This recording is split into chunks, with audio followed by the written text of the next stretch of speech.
وقت کی ضرورت بھی تھی یہ جنگ کے نہیں. ایسے لگتا ہے کہ یہ بے وقت کی جنگ تھی کہ یہاں پر براہ راست امریکہ کے کوئی مفادات ایسے نہیں تھے کہ جو انوالو تھے اور امریکہ کو کوئی نقصان ہو رہا تھا.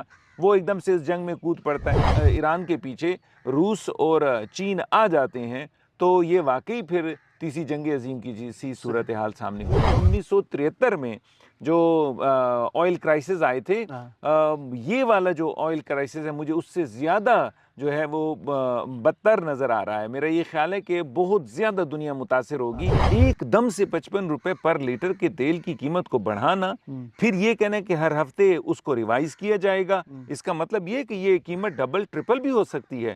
تو آپ تو لاک ڈاؤن کا انتظار کریں. یہ افغانستان کے ملک کے اندر اینٹی پاکستان کارڈ بڑا بہترین کھیلا جاتا ہے. طالبان حکومت جو ہے اس وقت افغانستان میں وہ یہ اینٹی پاکستان کارڈ کھیل رہی ہے تاکہ جتنے بھی قوم پرست افغانز ہیں ان کی جو ہے سپورٹ حاصل کی جا سکے. بسم اللہ الرحمن الرحیم. اظہر علی ہوں اور آپ دیکھ رہے ہیں ڈیلی میدان. ناظرین, امریکہ اور اسرائیل کی ایران پر عمران کے خلاف جنگ کا اعلان اور جواب میں جو ایرانی رد عمل جو سامنے آیا ہے, اور اس کے نتیجے میں جو پوری دنیا پر جو ایک غیر یقینی صورتحال طاری ہوئی ہے. اس صورتحال سے باقی دنیا کے علاوہ جو ایشیائی ممالک اور بالخصوص پر پاکستان کی جو ایک گروئنگ اکانومی جس کو ہم کہتے ہیں, لیکن وہ جب ایک بحران کی زد میں ہیں اور ملک کے اندر بھی ایک پینک کی صورتحال ہے. حکومت وفاق و صوبوں کی سطح پر غیر معمولی اقدامات اٹھاتے ہوئے نظر آ رہی ہے. اس بحران کے سے آگے کیا ہونے والا ہے, خطے کے صورتحال کیا ہے, اور ہماری جو معیشت ہے, ہماری جو ملک کی سیاست ہے, اور ساتھ ساتھ چونکہ ایک ایسے وقت میں جب مغربی بارڈر پہ بھی پاکستان اور افغانستان کے درمیان صورتحال نارمل نہیں ہے, یہ ہونے والا کیا ہے اس خطے میں, پاکستان پہ اس کے اثرات کیا ہوں گے ان دونوں جنگوں کے یا دونوں خطوں میں جو بھی معاملات چل رہے ہیں. یہ صورتحال لے کر ہم حاضر ہوئے ہیں ماہر بین الاقوامی امور پروفیسر ڈاکٹر حسین شہید سہروردی صاحب کی خدمت میں. سر, یہ صورتحال آپ کے سامنے ہے. ایک طرف اسرائیل, امریکہ اور ایران کے درمیان محاذ آ رہا ہے, دوسری طرف مغربی بارڈر پہ بھی پاکستان افغانستان کے درمیان بھی حالات نارمل نہیں ہیں.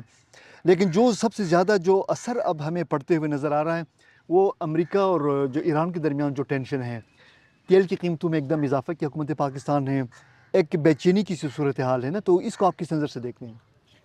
دیکھیے, سب سے پہلی بات تو یہ ہے کہ یہ بے چینی اور غیر یقینی صورتحال تو ہم اس وقت بھی بھانپ گئے تھے جب یہ کرائسس بن رہے تھے.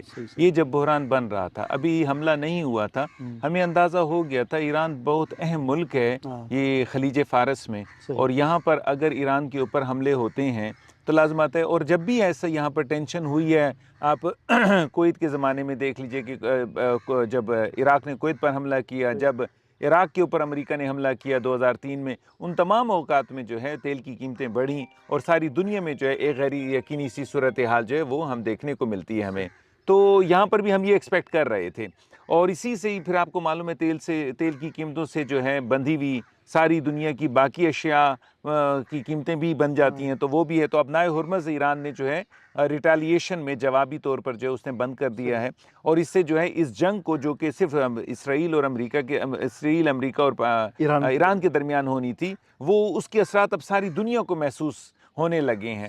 ایک تو یہ بات ہے. دوسری بات یہ کہ دیکھیے, ہمیں اس چیز کا احساس کرنا چاہیے تھا کہ وقت کی ضرورت بھی تھی یہ جنگ کے نہیں. ایسے لگتا ہے کہ یہ بے وقت کی جنگ تھی. بہت سے اس کی وجوہات ہیں. سب سے پہلے تو یہ کہ مسلمانوں کا رمضان کا مہینہ ہے. اکثر ایسے جو مہینے ہوتے ہیں, مقدس مہینے ہوتے ہیں, کوئی ایسا تہوار ہوتا ہے تو اس میں ہم اوائڈ کرتے ہیں کہ جنگ نہ ہو, وہ جنگ ہو گئی. دوسری بات یہ کہ یہاں پر براہ راست امریکہ کے کوئی مفادات ایسے نہیں تھے کہ جو انوالو تھے اور امریکہ کو کوئی نقصان ہو رہا تھا, وہ ایک دم سے اس جنگ میں کود پڑتا ہے. پھر یہ کہ اسرائیل اگر وہ دیکھ رہا تھا تو انہوں نے تو پہلے بھی جون کے مہینے میں آپریشن مڈ نائٹ ہیمر اسرائیل اور امریکہ نے حملہ کیا تھا ایران کے اوپر, اور اسے ان کے کافی زیادہ جو اہداف ہیں وہ پورے ہو چکے تھے. اب اس کے بعد اگر اسرائیل بھی حملہ کرتا ہے تو وہ بھی کچھ سمجھ سے بالا ہے. پھر اس کے بعد اس کے جو جواب آ رہا ہے ایران کی طرف سے بہت زیادہ مہلک و بہت خطرناک ہے. اس نے تو تمام کے تمام مڈل ایسٹ کو جو ہے وہ جنگ میں انوالو کر لیا, اور لازمات ہے وہ خود بخود ہوگا کیونکہ امریکہ کے وہاں پر اڈے ہیں, امریکہ کا بحری بیڑا، 2 بحری بیڑے کھڑے ہوئے ہیں، تیسرا روانہ ہے، تو اس سے پوری کی پورا علاقہ جو ہے وہ جنگ کی سی صورتحال، جنگ کی اندر جو ہے جھونک دیا گیا ہے۔ تو میرا یہ خیال ہے کہ وقت کا تقاضا یہ ہے کہ جتنا ڈیمیج ابھی تک ہو چکا ہے اس کو کنٹین کیا جائے، اس کو روکا جائے۔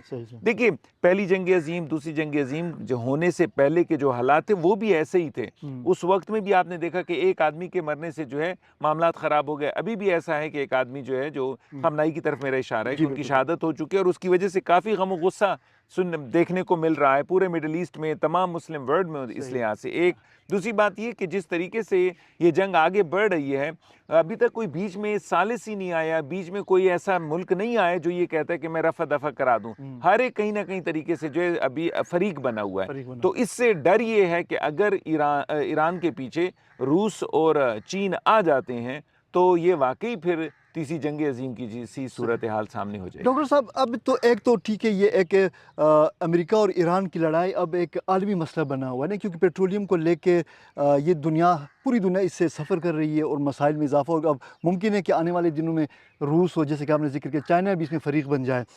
ہمارے اپنے ملک میں اگر ہم دیکھیں تو جتنی پینک یہاں پہ ہم نے دیکھا، تو کیا اس سے کیا ہمیں یہ مصنوعی پینک ہے، یا واقعی میں حالات اتنے کشیدہ ہیں، یا اکنومیکلی کوئی حکومت کوئی بہت ہی کمزور پیچ پہ ہے کہ ایک دم سے جو پورے ملک میں جو گورنمنٹ کے ایڈمنسٹریٹو سے دیکھیے اقدامات نظر آ رہے ہیں؟ میں دیکھیے سب سے پہلی بات تو یہ ہے کہ پاکستان جو ہے وہ ایک تو غریب ملک ہے، اس کی اقتصاد بہت کمزور ہے۔ ہم نے دکھائے ہوئے تو آپ کو بہت کچھ ہیں کہ بجٹ میں یہ کمال ہو جائے گا، یہ کمال ہو جائے گا، ہمارے پاس اتنا پیسہ، گروتھ ریٹ جو ہے شرح نو ہماری جو اقتصاد کی جو بتائی جاتی ہے وہ بہت زیادہ ایگزیجریٹڈ ہے، وہ ٹھیک نہیں ہے۔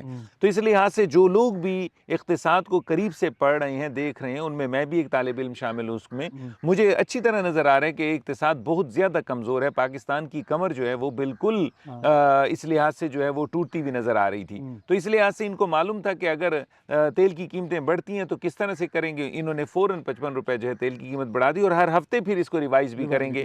ایک بات، دوسری بات لازمات ہے، جب اتنا زیادہ جب پیٹرول کی قیمت بڑھے گی اور پاکستان کے پاس اتنا پیسہ بھی نہ ہو کہ اتنا مہنگا پیٹرول خرید سکے، تو لازمات ہے پھر بہتر یہ ہے کہ آسٹیریٹی میجرز لیے جائیں، سادگی اختیار کی جائے۔ تو انہوں نے پھر اس لحاظ سے بھی میجرمنٹس لیے ہیں، اور زیادہ تر جو ہے جمعہ ہفتہ اتوار کی چھٹی بھی ڈکلیئر کر دی۔ یہ تمام میجرز میرا نہیں خیال کہ کوئی بے احتیاطی ہے یا کوئی پینک کی سچویشن، افراتفری کی سچویشن میں آ کے حکومت نے یہ کام کر دیا، ایسا نہیں ہے۔ میرا خیال یہ ہے کہ ابھی برا وقت آیا نہیں ہے، ابھی آنے والا ہے، اس کے لیے یہ پیش خیمہ ہے جس کے لیے کہ انہوں نے اپنے آپ کو پہلے سے تیار کر لیے۔ ساری دنیا کو اس وقت بہت برے طریقے سے محسوس کرنا پڑے گا یہ والا جو دھچکا لگا ہے تیل کی قیمتوں کا۔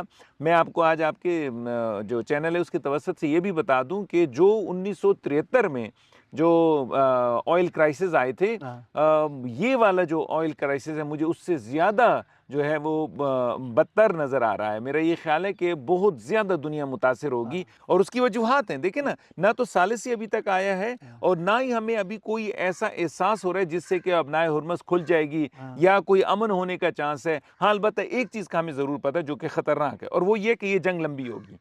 آپ دیکھیں مہینے تک کا بتا رہے ہیں، ڈونلڈ ٹرمپ بذات خود کہہ چکے ہیں کہ یہ 2 مہینے تک جائے گی۔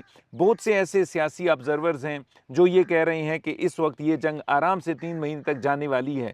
تو اگر یہ جنگ اتنی لمبی ہو جاتی ہے، اگر ایران کے حملے، تابڑ توڑ حملے جو ہیں خلیج کے ممالک میں جو امریکہ کے اڈے ہیں ان پہ جاری رہتے ہیں، تو لازمت ہے پھر تو نہ تو کوئی جہاز اڑ سکے گا اس علاقے سے، پیسنجر پلین جس کی بات کر رہا ہوں، نہ کوئی یہاں پر آئے گا، نہ جائے گا، نہ کوئی انویسٹمنٹ ہوگی، نہ فورن انویسٹمنٹ کے طور پر پیسہ آئے گا۔ جب لوگ نہیں آئیں گے تو پھر پیسہ بھی نہیں آئے گا۔ تیل جو ہے اس کی رسد بند ہو گئی ہے، لوگوں کو تیل چاہیے۔ تو یہ تو ایک زبردست قسم کا ہمیں قیاس افراتفری ہوتی ہوئی نظر آ رہی ہے۔ اس وجہ سے مجھے یوں لگ رہا ہے کہ آنے والے وقت میں جو کچھ ہونے والا ہے، پاکستانی حکومت نے پہلے اس کا احساس کر لیا ہے۔ یہ جو انہوں نے اقدامات کیے ہیں بالکل افراتفری میں نہیں کیے ہیں، یہ ان کو پتہ تھا کیونکہ پاکستان کی اقتصاد کمزور ہے، تو اس لیے انہوں نے پہلے سے یہ اقدامات ڈاکٹر صاحب آپ نے بتایا کہ اب جنگ قریب کے دنوں میں رکنے کا کوئی امکان نظر نہیں آ رہا بظاہر، کیونکہ کوئی بیچ میں ابھی کوئی ثالثی کے لیے آیا ہی نہیں ہے۔ تو آنے والے وقتوں میں اور تو دونوں فریقین نے ابھی تک کوئی ایسا اظہار بھی نہیں کیا نا کہ جی کل جنگ ختم ہو جائے گی، پرسوں ہو جائے گی، یا کوئی یہ ہو جائے تو پھر جنگ ختم ہو جائے گی۔ دونوں نے بھرپور طریقے سے اظہار کر رہے ہیں کہ لمبی جنگ ہوگی، وہ دونوں تیاری کا وہ کر رہے ہیں۔ تو ڈاکٹر صاحب کہ خدا نہ خواستہ ایسا وقت نہیں آنے والا کہ آنے والے دنوں میں کہ ہم کہیں لاک ڈاؤن کی صورت میں جائیں، یا ملک شہر بند ہو، ملک بند ہو،